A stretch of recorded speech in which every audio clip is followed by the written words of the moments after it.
Hello everyone, welcome back to another episode of r/JustNoMil. In today's episode, my MIL mentally abused me my whole marriage. MIL visiting. MIL doesn't seem to understand us. Before we get started, make sure to subscribe so you will never miss a video. So let's get started. My MIL mentally abused me my whole marriage. Me, 46F, has been married to my husband, 55M, for the past 21 years, and this 21 years has been an absolute hell on earth because of my abusive and manipulative MIL. In order to understand it fully, we have to go back to the early days of my marriage. I got married to my husband when I was 24 years old. And right after getting married, my MIL ordered me, that I need to be a housewife and shouldn't get a job.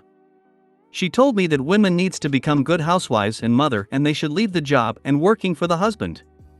Typical backward mentality, but remind you we are talking about 1999, so no one even batted an eye.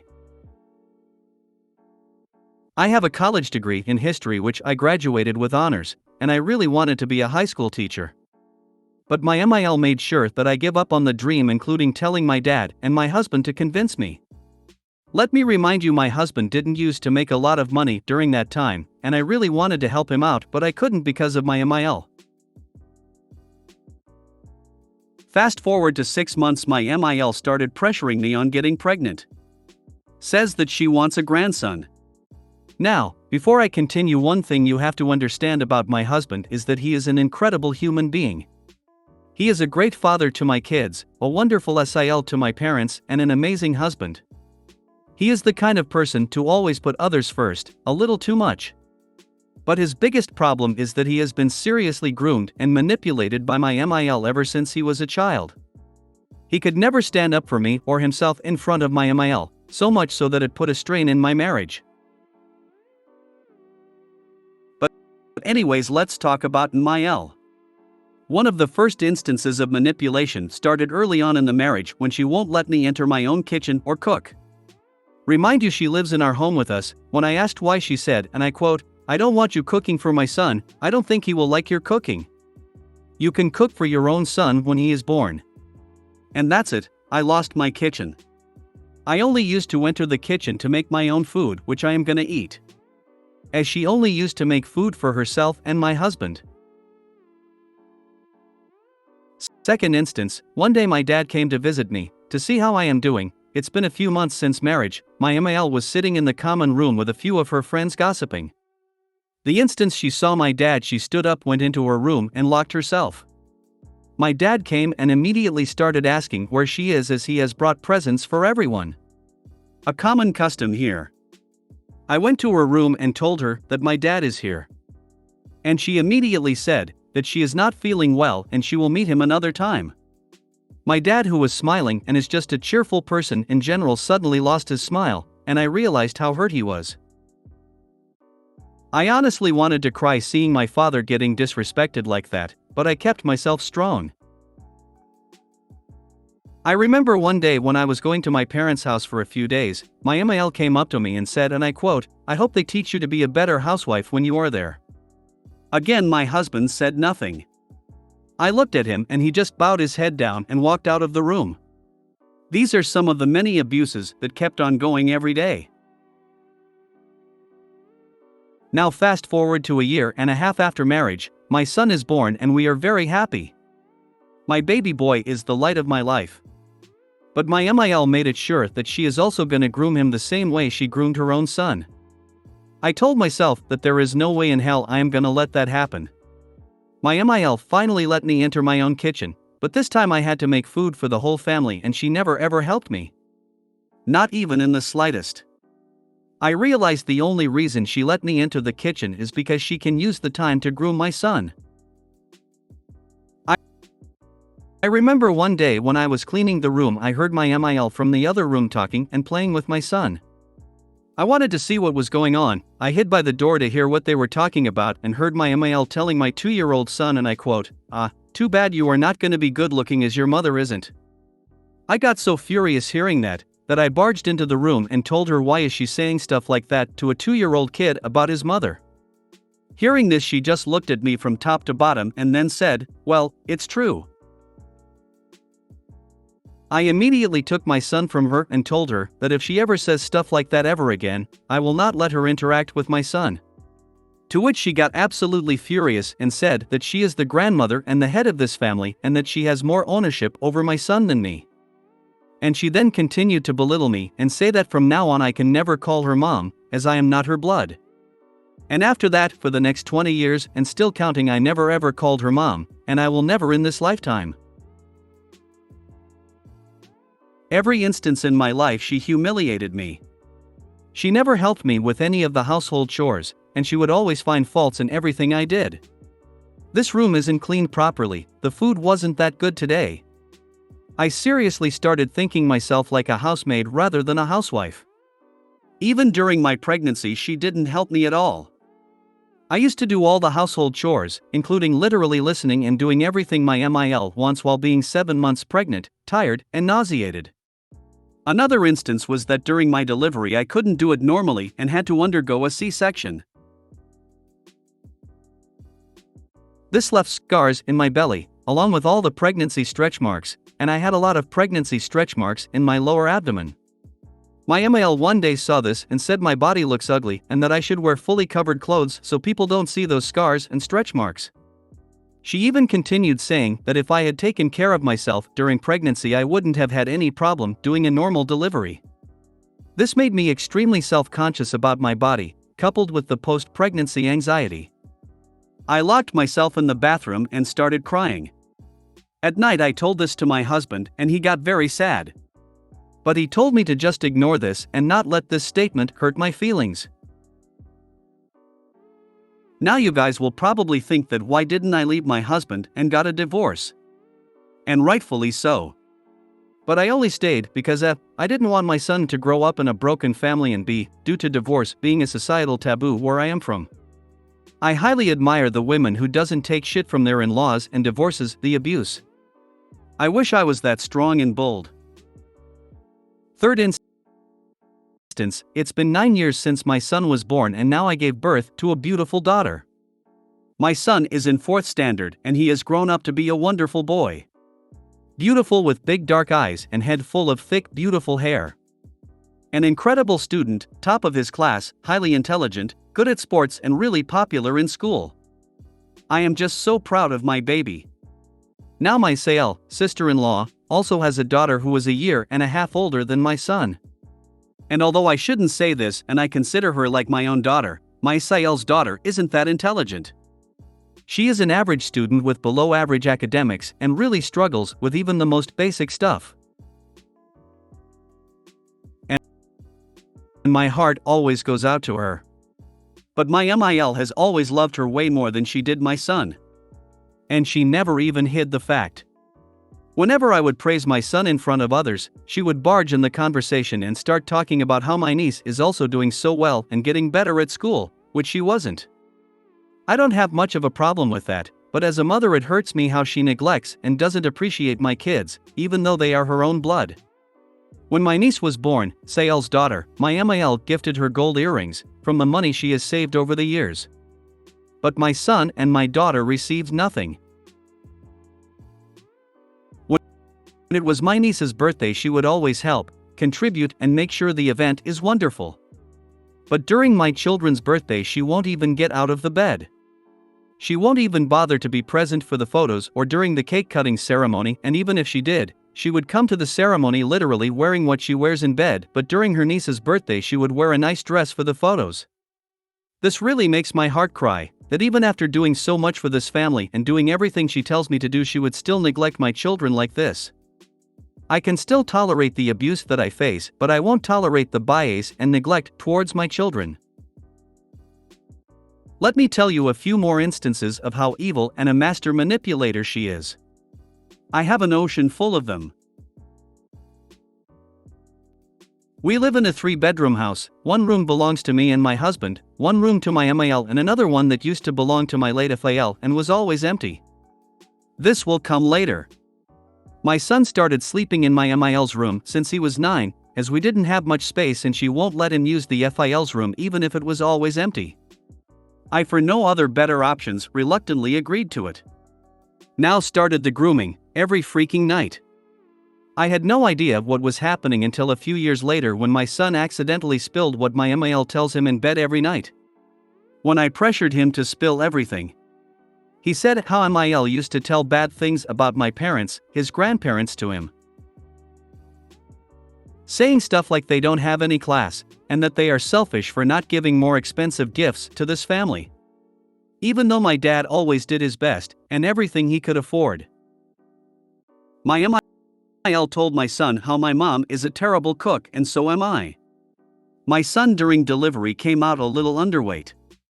My MIL told my son how I did not used to take care of my body during pregnancy and that's why he had medical problems during delivery. Imagine saying stuff like this to a 10-year-old. There was one more thing she said, which broke every bound of disrespect I ever faced. Before knowing that, you have to understand a little backstory. My elder brother was in an extremely abusive relationship. He got married really young and his wife, who was 7 years older than him, used to mentally and physically torture him. Even asking him for more money continuously so she can buy lavish things, even though she herself didn't used to work. The abuse got so bad that my brother attempted suicide. And even though he survived, thanks to his colleague who sensed something odd and came to check up on him, he was in the intensive care unit for over 2 weeks. After he recovered, his wife came up to him and said that if he opens his mouth in court she would bruise herself and sue him for false domestic violence case. My brother got really scared as the law was more helpful towards women than men during that time. Me and my parents were absolutely devastated with everything. My mother refused to eat and lost so much weight you could practically see her bones. But we were finally able to get him a divorce, but she received more than half of his money and full custody of his 4-year-old son. Now I have never said any of this stuff to my son, because he doesn't need to know, and this is not something you say to an 11-year-old kid. But it turns out my MIL has already told him, but very conveniently has changed the story. She told him that my brother used to cheat on his wife and used to abuse her. And that he is the one who broke up the family. My MIL also told my son to not reveal this late-night talks to me or anyone else. I came to know about this when one day I told him that I want to plan my brother's, his uncle's, birthday party and does he want to help me? To which he said he doesn't want to, as he is a horrible man and a cheater. I was utterly shocked as to why he would say that, to which he said his grandma told him everything. I became extremely furious and finally told him the real story, to which he broke down crying and apologized to me. My husband again didn't do anything. My son told me he is never gonna forgive my MIL and that he would never believe her bullshit ever again. I have finally given my husband an ultimatum that either his mother is gonna stay in this house or me. Because that's the only way I can save my children from that evil, lying piece of shit. There are still so much stuff to say, but that's for another time. It felt good to vent all these abuse. I'm struggling to find where OP's husband is amazing. She noted an incredible human being, great father to his kids, wonderful SAL to his wife's parents. Sounds like he puts everyone first except his wife. Yes, I understand grooming by his mother, but after 21 years? He hangs his head and retreats? I don't think you're going to get him to change without intensive therapy and him willing to break years of conditioning. And now that you've given him an ultimatum? Are you prepared if he chooses mom? Great father, but lets a whole room in the house lie empty while his 10-year-old boy has to sleep with Gram and her demon bedtime stories. There's so much here I can't. You lost me partway through this, to be honest. Why she's still in your house, I would have dragged her bodily out of my house the first month. I'm glad you found your backbone, don't lose it again. Also, a broken home is way better for a kid than witnessing their mother's continued abuse. Get out, get out, get out. No ultimatum. Run for the sake of your children. Your husband will never leave unless you leave first. He is too far gone. You have to be strong for the kids' sake. You have a way to get a job as you are clearly smart and have a degree. So get work and get out. Screw your MIL. She has power because you gave it to her. Take it away. Get a separate account and move on. Get dad to help you. Crazy MIL wants to destroy you because you stole her son. She is a sick, twisted psycho. I do not know what country this is, but you have put up with enough abuse. Just go. Save the kids. I can't finish this. I was getting too vexed at the son situation when she said her nonsense about his looks. I'm sorry, but you need to get rid of your man's wobbly spine. I'm glad you set the ultimatum. I was also young when I went into my MIL's home, and the grooming is real. Now at 30 I'm free after planning for 3 years to escape with my fiancé. You beautiful, strong, kind woman. I send you my love from London, but honestly?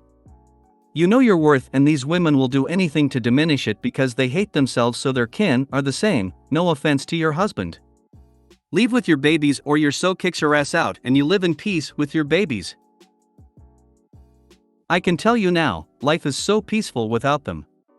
My MIL doesn't know where we live, and it's been the best year of my life. Please do what's best for you, OP. You've taken too much of her sh*t. They know full well what they are doing. Vile evil women like this deserve zero mercy. So give yourself mercy and grace and do what's best for you. You do not have a great husband. You have a coward of a husband. There is no way a son should let his mother abuse his wife like this, no matter what culture you are. MIL visiting. I usually get along fine with my MIL because usually she's several hundred miles away. Right now she's staying in my house and I'm fighting the urge to take her to the woods and leave her there. The day she got here, she asked my husband where the dog food was. He wouldn't tell her, so the next morning she asked me. I told her it's in the kitchen, but the dog has plenty of food. Please don't give him any more. She immediately walks into the kitchen and feeds the dog. Who TF feeds someone else's dog after being asked not to? What does that accomplish? Then we go on a short road trip. MIL is pretty picky, so before we leave I confirm our meal plans. A couple meals out at restaurants, a couple out of a cooler. No complaints about the plan. It comes time for lunch, and she says she doesn't want turkey sandwiches, the previously discussed plan. I tell her there's a famous burger place nearby. She doesn't want burgers. I tell her there's a Mexican place. She doesn't want Mexican. I ask her what she wants. She wants something hot. We end up going to a little grocery store with a deli and a hot food section. It takes her an hour to pick something to eat while I try to calm a bored and hungry toddler. Finally, she gets a cheese sandwich. Really? She couldn't have just had a turkey sandwich like we planned? Was cheese instead of turkey really important enough for us to go through all this? We keep driving. She insists on feeding our toddler snacks while he's in his car seat. We don't let him eat in the car, because if he chokes it'll take extra time to get him out and clear his airway. My husband tells her to stop, and why?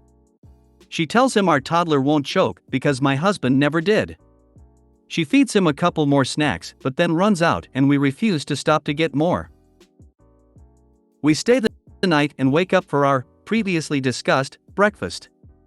All she wants is coffee, but she won't drink the coffee I bought because it's vanilla and she doesn't like flavored coffee. She tells me she's only picky about coffee. I resist the urge to throw her out the window. Typing this all out, I'm realizing that almost every issue I have with her is in regards to food. There have been some other things. She is strongly opposed to my son having or trying on anything that she thinks is for girls, but mostly food. Any advice on how to manage mealtimes for the rest of the visit? ETA, correction, she's visiting from several thousand miles away, not several hundred. And traveling without a vehicle, which makes letting her figure it out for herself a bit harder. Definitely need to stop catering to her. Your spouse needs to be the one reprimanding her. No, Mom. We discussed the plans, and you okayed them. We don't have time to deviate. Mom, why did you feed the dog? If he gets more food than he is used to, he will get sick. Is that what you want? And then follow through. If she continues to stomp on your boundaries, Mom, you continue to ignore our requests to stop feeding Illo. I am pulling over and we will take the food away from you like a child, because you are acting like a child right now. My thoughts exactly. Act like a child, get treated like a child. Behavior gets behavior. When you're a grown-ass adult. She's not getting consequences for her ridiculous behavior, so she keeps doing it. Don't stop anywhere else for her to eat. She previously agreed to it, so why is it dire straits now? Take away the snacks for your child. Pull over and take them away if you have to. Don't let her sit next to your child. Make her pack her own food. Question her about why she fed the dog after you both told her no. Make her explain herself. If she keeps complaining, pull over and leave her by the side of the road. The only advice I have is to buy some bungee straps and tie her to the roof of the car. She's worse than a toddler. There needs to be consequences to her ignoring your rules, and you need to stop catering to her when she changes plans. She's feeding your kid snacks in the car after you said no? Pull over and make her move to the front seat. She's saying she doesn't want to eat what was previously agreed on by everyone? Sorry, this is what we have. Yes, the incident where you allowed her to keep giving your child snacks was a hill to die on. Your child's safety is your top priority. It would have been better to pull over and switch seats, or pull over and take the food away from her. You showed her you won't do anything if she openly defies you. She showed you she doesn't respect your authority over your child. I know it's hard to act in the moment, and kiddo is fine, but you'll want to be better prepared to bring the hammer next time. You made plans, she was fine with it. So next time, tell her you are keeping your plans. She said she wanted something hot? And then got a cheese sandwich. She's trying to be in charge and show you that she controls everything. When she fed the dog after being told not to, DH should have made it clear to her that what she did was unacceptable. Then when she fed your child in the car when told repeatedly not to, he should have pulled over and read her the riot act. Your house, your child, your dog, your rules. She has to be put in her place. One more thing, always pack cheese and then she should be set. LOL. Drop the rope. You are no longer responsible for any meals when she visits. This is on your so. If you've agreed to eat turkey sandwiches, go ahead and eat them, and she's welcome to source something herself within the time frame that you've stopped to eat. Honestly, if anyone feeds my toddler anything after being asked not to for choking reasons, I'm grabbing their food and throwing it out the window as I stare them straight in the eye. This one got me, kids choke so easily. MIL doesn't seem to understand us. I am getting married within the next month, and we have been trying to work on our relationship with the in-laws. We had lunch with them over the weekend and we discovered that MIL and FIL have no reservation information for the trip. They asked SIL, who was constantly traveling and unavailable, to book their rental home and flights. This was months ago. Rental home was allegedly booked 8 months ago. However, according to the parents, the SIL will not give them any information and is now not answering the phone or responding. They know she's back in the States until the wedding, so she is currently available and, as far as we know, is off of work until after the wedding. When we tried to bring up the severity of needing this information for themselves, MIL brushed it off as SIL has been waiting to give them all of their information last minute, so it is most up to date. Like what? I pointed out the rental address and check-in/out date wouldn't change, and that they are flying with BAL, who would be able to notify them of any itinerary changes as they on the same flights. We were told that fiancé is stirring up a nest, and I trust redacted when we said we just want to make sure everything is good to go. Now we are conflicted on how to handle the situation. While fiancé wants his parents there, he's highly frustrated and not sure how to proceed. Any advice? How do we get the mom to understand she will not be able to fly without the proper information? She keeps saying, "Oh, I'll get the information next time I talk to her." She has said that to me for the last month regarding the rental home address. Ugh. How do we handle the SIL refusing to talk to anyone? We have reached out directly to SIL and of course were ignored. Note, I have previously posted about SIL planning to bring her unknown boyfriend to the wedding. It sounds like your in-laws, and maybe your SIL, don't plan on attending. I think I'd go forward with the expectation that that's the case. At the end of the day, even if it's just incompetence, you cannot make them get their shit together. Only they can do that, and they clearly don't want to. Try to stop worrying about it. Maybe tell them if they don't intend on going they should tell you now, because it is going to damage their relationship with you both and you shouldn't have to deal with it on your wedding day. I'm worried about them suddenly saying accommodations have fallen through. Now if OP wants them there, they will have to stay with OP and FH. It sounds like SIL hasn't booked anything and possibly the in-laws are aware of this and don't really want to come. I just have this gut feeling that their lodging will fall through and they'll ask to just stay with you. So sorry you're dealing with this. My advice, you and fiancé drop the rope. They are adults. Let them work it out. This is not your problem. Let your adult in-laws manage their own business. If they're not at your wedding, it is their loss. Panicking, rushing in and responding to their emotional manipulation now sets the tone that this is how you will always care for them. Is that really how you want to live your life? If you made it to the end of the video, thanks for watching. Don't forget to like, subscribe and share, and we will see you in the next video.